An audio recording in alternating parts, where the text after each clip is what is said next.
tsaya ki ji zance na, sako daga zuci tu harshe na. Na zo na gabatar miki kaina, sannan na furta miki kauna. Zancen da na yi miki ya kamata maganar ki tsaya fa ki duba ta, domin na gano ki na san ke ce zaki kama da fatata. Ƙaunar ki take sukan raina, ta biyo jini ta bi fatata, domin fa kan san ki ko da waye ni za na ce zan fafata. Yaushe zaki dawo masoyiyata, mai kyau da kwalliya habibiyata. Yaushe zaki dawo masoyiyata, mai kyau da kwalliya habibiyata. Min ya kamata 'yan mata ni da ke muje kun babata, ke ce zahirin tunani na ɗaya tankar dubu na 'yan mata. Kin tafi kin bar ni babata, ya za a yi ta gane yaranta. Na yi zaton na fi kowa sa'a da na same ki masoya. Kin tafi mini da zuciya, kin bar ni babu dariya.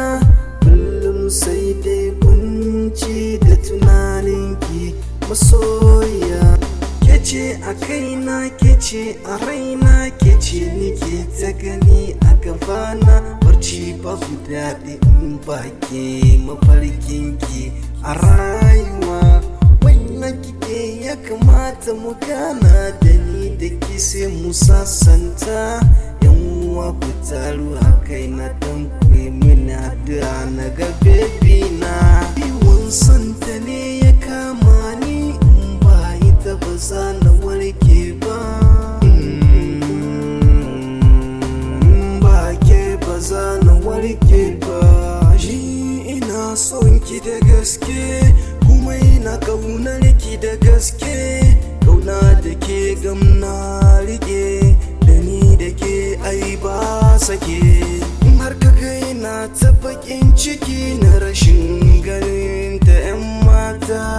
In na tuna ina farin ciki da na zabe ki a cikin mata. Yaushe zaki dawo masoyiyata, mai kyau da kwalliya habibiyata. Yaushe zaki dawo masoyiyata, mai kyau da kwalliya habibiyata.